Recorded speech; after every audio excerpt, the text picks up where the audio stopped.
दोस्तों, स्वागत है आपका न्यूज निवारण टीवी पर। इस वक्त हम मौजूद हैं मेरठ की किठौर विधानसभा सीट से विधायक और पूर्व मंत्री शाहिद मंजूर साहब के साथ। शाहिद मंजूर साहब ने हाल ही में एक पीडीए की पंचायत में भाग लिया, मुख्य अतिथि के रूप में वहां पर शिरकत की।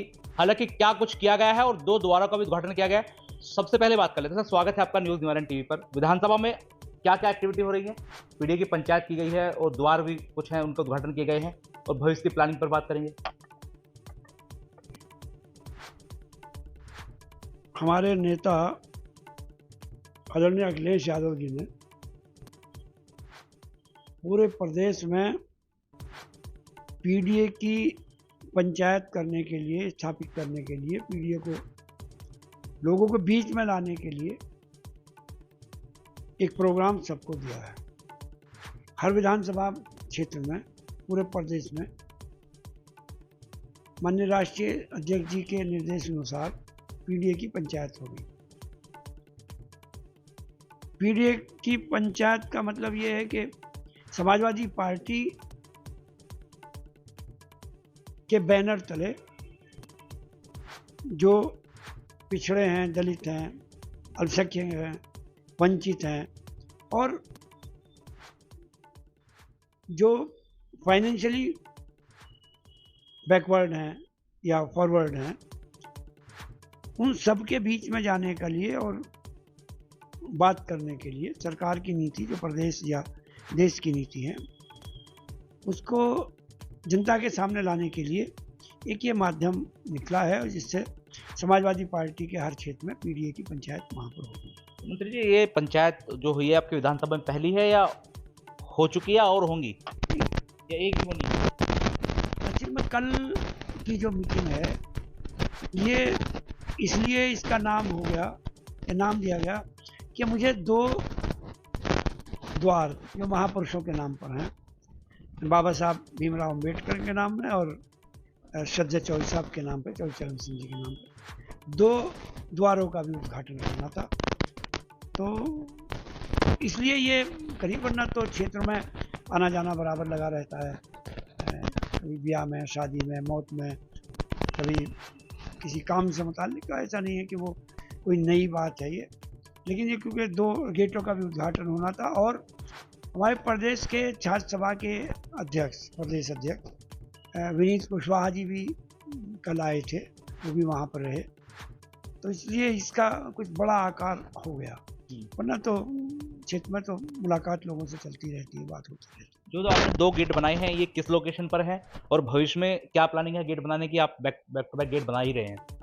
नहीं, गेट बनाने की कोई प्लानिंग नहीं है, लेकिन हम जिन आदर्शों पर चलते हैं, जिनकी बात करते हैं, नाली, खरंजे, सड़क, ये तो बनती रहेंगी और टूटती रहेंगी, रिपेयर होती रहेंगी, नहीं बनती रहेंगी। ये कुछ परमानेंट काम है। मान लो कहीं हॉस्पिटल बनवा दिया, कॉलेज बनवा दिया, कहीं बिजली घर की स्थापना करा दी, आईटीआई बनवा दी, ये तो परमानेंट काम है, या पुल बनवा दिया, तो ये एक दिन के लिए नहीं बनते। ये तो विकास की जो प्रक्रिया है वो सतत प्रक्रिया है, चलता रहेगा। गांव बढ़ेंगे, शहर बढ़ेगा, वहाँ तक इंफ्रास्ट्रक्चर जो है वो जाएगा। कहीं लाइट नहीं होगी तो लाइट लगेंगी, खरंजे लगेंगे, तो ये तो विकास के काम तो चलते रहते हैं। इसी विकास के काम में ये भी है कि हम जिन नेताओं को मानते हैं, जो हमारे आदर्श हैं, और देश में उन्होंने अपने जीवन काल में बड़े काम किए हैं, तो सबका हमारा दायित्व बनता है कि अपनी सभ्यता को, कल्चर को, अपनी सोसाइटी को, सबको बचाए रखने के लिए अगर कहीं कुछ उनके नाम का करा सकते हो, बनवा सकते हो, तो उसको बनवाना चाहिए। तो पीडीए के फॉर्मूले पर समाजवादी पार्टी चल रही है, प्रदेश के पहले नंबर की और देश के दूसरे नंबर की पार्टी बन चुकी है। क्या आपको लगता है कि पीडीए फॉर्मूले से जो इस तरह की पार्टी हैं, जो वर्तमान में देखा जा रहा है कि एआईएमआईएम और आजाद समाज पार्टी का ग्राफ कुछ बढ़ रहा है, तो क्या आपको लगता है कि आपकी विधानसभाओं पर भी इन चीज़ों से कोई फर्क पड़ेगा अगर इस तरह के लोग आ रहे हैं? नहीं, फर्क पड़ना ना पड़ना नहीं है मसला। कई स्तर हैं हमारे यहाँ चुनाव के। आप नीचे से शुरू करो तो ग्राम सभा की मेंबरशिप भी है, गांव की प्रधानी है, बीडीसी के मेंबर हैं, ग्राम प्रधान हैं और आपके फिर जिला पंचायत के मेंबर हैं, फिर जिला पंचायत चेयरमैन हैं और ब्लॉक डेवलपमेंट ऑफिसर या ब्लॉक प्रमुखी के चुनाव हैं। तो कई स्तर पर हमारे यहाँ के चुनाव होते हैं और हर स्तर पर चुनाव अलग अलग मुद्दों पर लड़ा जाता है। गांव की प्रधानी का इलेक्शन गांव की प्रधानी के हिसाब से लोकल होता है, तो बहुत सारे उसमें फैक्टर होते हैं। कैंडिडेट की अच्छाई भी लोग देखते हैं, संपन्नता भी देखते हैं और उसकी काबिलियत भी देखते हैं, तब लोग प्रधान का चुनाव करते हैं। उसके बाद में ब्लॉक प्रमुख ही है। अब ये लंबे समय से जो है उसका सिस्टम ही बदल गया। ब्लॉक प्रमुखी का अब तो कोई सोच भी नहीं सकता कि कोई शरीफ आदमी ऐसी जिला पंचायत का है।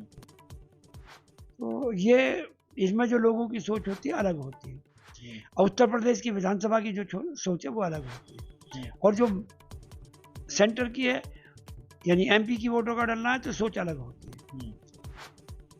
अब वर्तमान में मुझे ऐसा लगता है, मैं मतलब कोई वो नहीं कर रहा, मुझे ऐसा लगता है देश की जनता जो दो भागों में बट गई है। दो भागों में, विचारधारा नहीं, दो भागों में। एक प्रो मोदी, एक एंटी मोदी। जो भी एंटी मोदी पार्टी हैं या एंटी भाजपा हैं, उनका हमेशा प्रयास यही रहता है कि भारतीय जनता पार्टी हारे और सेकुलर फोर्सेज जो वो आ गए। अब उसी में कुछ लोग ऐसे भी होते हैं कि अपने राजनीतिक इंटरेस्ट में, अपने इंटरेस्ट में वो दाएं बाएं से भी लोग आते हैं चुनाव लड़ने के, लड़ते भी हैं, और उसके नतीजे भी जनता के सामने हैं कि अगर कहीं किसी आदमी को वोटों को बांट के दे दी, किसी भी आदमी को, किसी जाति बिरादरी, तो नतीजा उसका फिर भाजपा की सीटें निकलती है, फिर ये लोग वोट कटवा की तरह रह जाते हैं।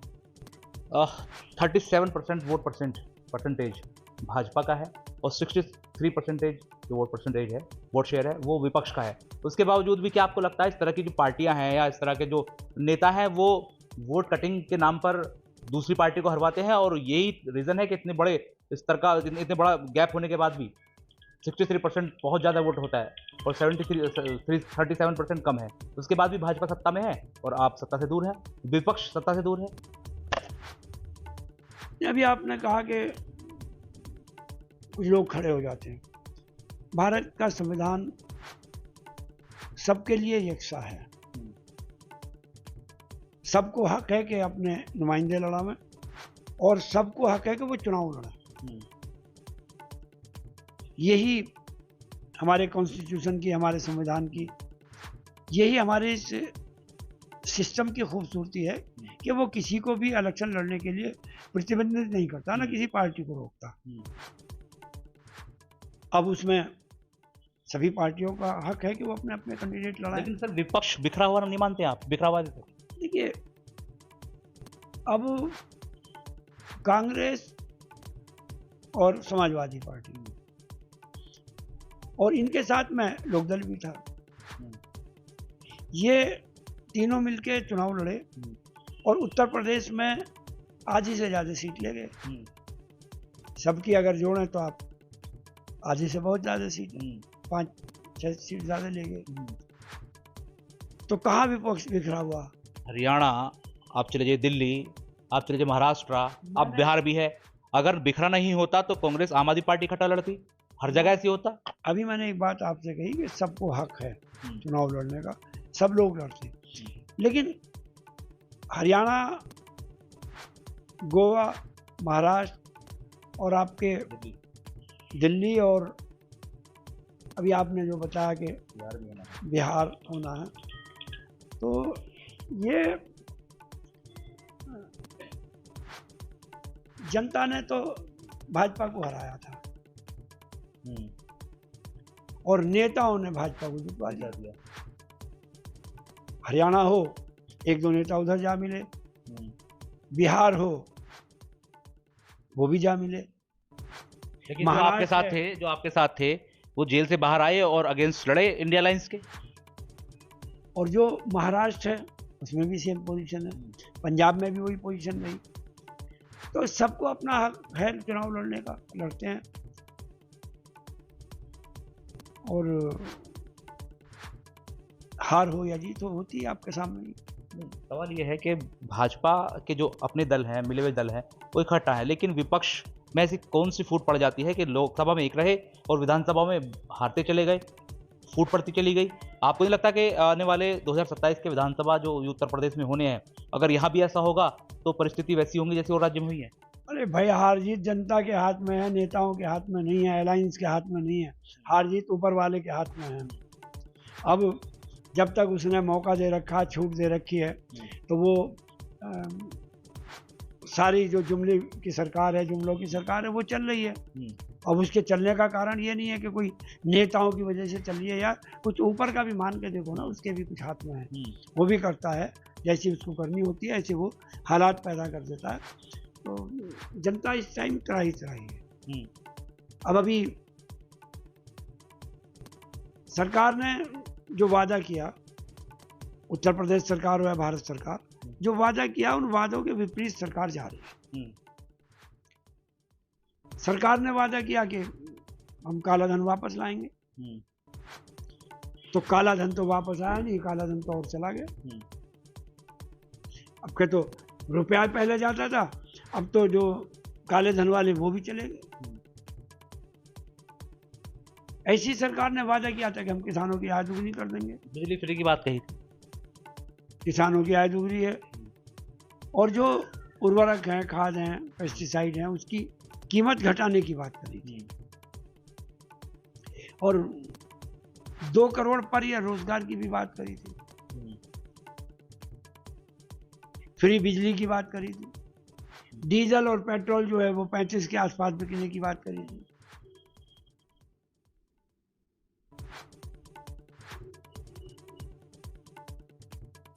आपको नहीं लगता है कि इन तमाम वादों के बाद जब भाजपा ने वादा नहीं निभाया है, दोबारा भी भाजपा सत्ता में आ जाती है, प्रदेश में भी केंद्र में भी? पब्लिक आपने कहा कि पब्लिक भाजपा को हटाना चाहती है, लेकिन भाजपा आ कैसे रही है? अब उत्तर प्रदेश में आधी से ज़्यादा सीट हम जीते हैं एमपी में, और असेंबली की भी बात अगर करो तो हमारी और भाजपा की वोटों में 2-2.5% वोटों का भी फर्क नहीं है।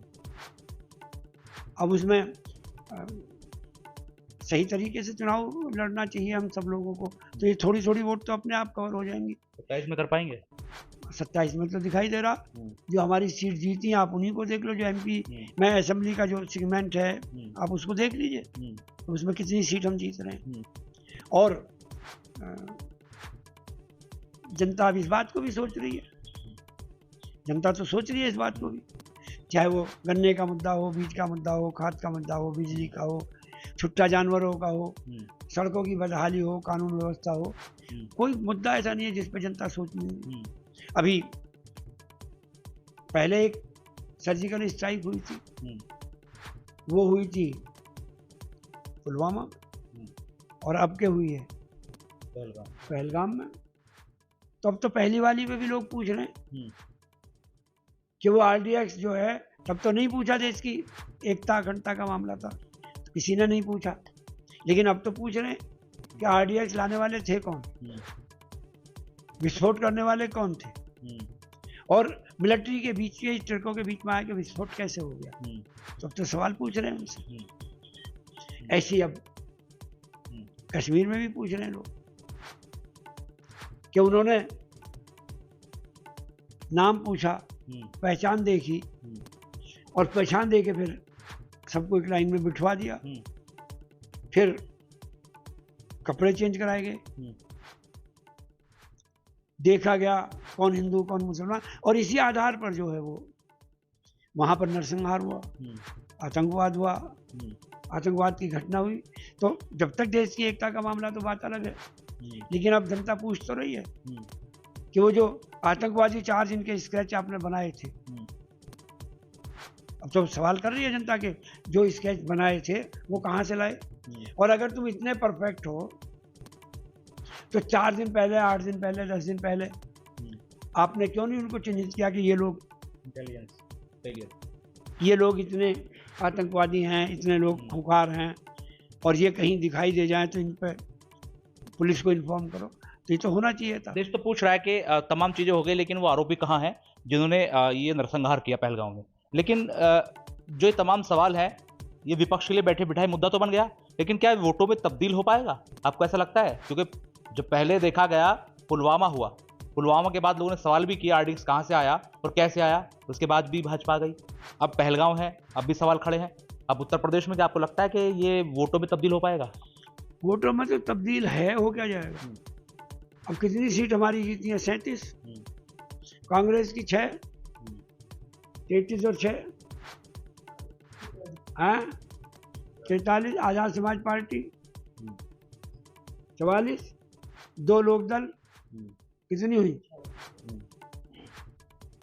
46 हो गई। आज ही से भी 3 ज्यादा हैं।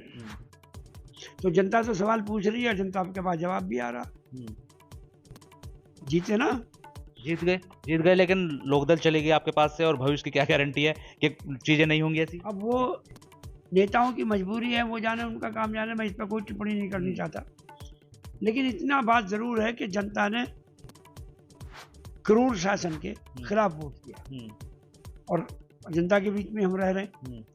जनता आगे को भी जो है वो सही डिसीजन लेगी और इनको उखाड़ फेंकने का काम करेगी। मंत्री जी, आपकी विधानसभा में देखा जाता है कि आप तो ग्राउंड पर बने रहते हैं, लेकिन चुनाव से पहले तमाम नेता आते हैं कि हम लड़ेंगे, वादे भी करते हैं। देखा जा रहा है कि आसपास की जितनी भी आपकी सीटें हैं सब जगह स्टैंड कर दिया है, जो प्रत्याशी, संभावित प्रत्याशी हैं अपने आपको बता रहे हैं। आपकी विधानसभा में अभी एक भी विपक्ष का या पक्ष का या कोई भी ऐसा कैंडिडेट नहीं आया जो दावा कर रहा हो कि शाहिद मंजूर साहब के साथ सामने हम चुनाव लड़ेंगे। अभी आप अकेले ही हैं, कुछ कहना चाहेंगे लेकर? अब जो चुनाव हो रहे हैं वो पार्टी चुनाव लड़ती है। तो भारतीय जनता पार्टी से चुनाव था, भारतीय जनता पार्टी से चुनाव होगा। उससे पहले बसपा से चुनाव होता था, कैंडिडेट नहीं देखे जाते थे। तो जनता सब देखती है, सब जानती है क्या करती है, क्या करना है। वो ये नहीं है कि वो किसी नाम का अभी से ऐलान कर दें और बाद में क्या हो, कटे रहे। लेकिन वो हिम्मत नहीं जुटा पा रहे क्या? नहीं, हिम्मत है, सब लोग है। पार्टी चुनाव लड़ती है भाई, पार्टी भारतीय जनता पार्टी चुनाव लड़ती है। आदमी नहीं चुनाव लड़ता, जो आएगा भाजपा चुनाव में आएगी। कोई व्यक्ति विशेष की भारतीय जनता पार्टी में कोई व्यक्ति नहीं। तो आप मान रहे हैं कि भाजपा से ही आपकी फाइट होने वाली है, या और जो चीजें हो रही हैं, मैंने पहले भी कहा, मुस्लिमों का कोई दावा कर रहा है, दलितों का कोई दावा कर रहा है, आपकी पीडीएफ फॉर्मूले को फेल कर रहे हैं? वो सिर्फ नाम छपने की बात है। जमीन की सच्चाई का उनको भी पता है, रियलिटी क्या है। ग्राउंड रियलिटी अलग है और हवाई जहाज की सभ्यता अलग है। तो ग्राउंड रियलिटी ये है कि जनता जो है भारतीय जनता पार्टी को हटाना चाहती है, और उत्तर प्रदेश में समाजवादी पार्टी और अखिलेश यादव जी की सरकार चाहती है। ये फुल एंड फाइनल है। मेरा आखिरी सवाल ये है मंत्री जी, आप शायद ना भी जवाब दें, कोई दिक्कत नहीं है। इस तरह की चीज़ें अगर हो रही हैं, पहले भी देखा कि आपकी विधानसभा में AIMIM ने इतने वोट लिए कि जो जीत का डिस्टेंस था वो कम हुआ, आपका जीत का डिस्टेंस। आगे भविष्य में भी ऐसा हो सकता है। तो इस तरह की जो पार्टी है, क्यों नहीं इंडिया अलायंस या अखिलेश यादव इनसे बात करके इन्हें अपने अंदर लेते हैं? दिक्कत कहाँ है? वो कह रहे हैं बार बार हम बी टीम नहीं है, हमें अंदर ले लो, फिर लिया नहीं जाता और फिर कहा जाता है कि बी टीम है आप। अब भारतीय जनता पार्टी जो खेल खेलती है, बहुत सारे नेता उसमें आ जाते हैं। जब नहीं आएंगे तो इज्जत और सम्मान में हमारे यहाँ से ज़्यादा, हमारा नेता से ज़्यादा किसी को कोई सम्मान नहीं दे सकता। आना नहीं चाहते वो लोग? आना चाहते होंगे, समय का इंतजार करो, आ जाएंगे जी। आएंगे, उम्मीद करो कि भारतीय जनता पार्टी को हटाने वाले दल हैं या एंटी भाजपा सोच वाले लोग, उन सबको एक स्टेज पर आना पड़ेगा और आएंगे तभी पार पाएंगे। बहुत शुक्रिया। तो शाहिद मंजूर मेरे साथ थे, जो कि पूर्व कैबिनेट मंत्री हैं, कद्दावर नेता है समाजवादी पार्टी के और अच्छे एनालाइजर हैं, और राजनीति पर अच्छी पकड़ है। और साफ साफ देखा ही जा रहा है कि 2027 का विधानसभा चुनाव होना है, उससे पहले अभी तमाम रणनीति बनेंगी। और इनका यहाँ तक कि कहना है कि जो भाजपा के अगेंस्ट लड़ने वाली पार्टियां हैं, जो दूसरी विचारधारा की हैं, उनको इकट्ठा होना होगा, और उम्मीद भी ये है कि हो जाए। लेकिन अभी तक ये देखा जा रहा है कि लोकसभा के जो चुनाव हुए उसमें अलग अलग सब लड़े, उसके बाद विधानसभा के अन्य अन्य स्टेटों में चुनाव हुए, वहाँ भी अलग लड़े और हार गए। अब विधानसभा का चुनाव होना है उत्तर प्रदेश का, लेकिन यहाँ किस तरीके की परिस्थिति होंगी अभी ये भी देखना लाजमी होगा। लेकिन शाहिद मंजूर साहब, जो कि किठौर विधानसभा सीट से हर बार चुनाव भी लड़ते हैं और जीतते आए हैं अधिकतर, उनके सामने अभी तक कोई भी प्रत्याशी संभावित भी प्रत्याशी मैदान में नहीं आया है।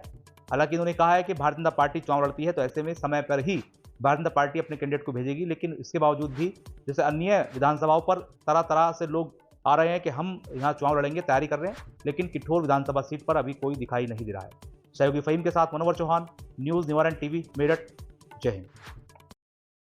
Prem hospital and modular test tube baby centre पिछले 30 वर्षों से निरंतर आपकी सेवा करते हुए अब और भी बेहतर रूप में बिजली बम्बा बाईपास पे भी state of the art infrastructure, 24 घंटे इमरजेंसी एवं ICU, gynaecology, obstetrics, laparoscopic surgery, laser surgery, cosmetic surgery, infertility, paediatrics, NICU, trauma आदि एडवांस्ड सुविधाओं के साथ कैशलेस सुविधा उपलब्ध है। Prem hospital, inspiring healing, empowering lives, near Shoprix mall, Bijli Bamba bypass, Meerut.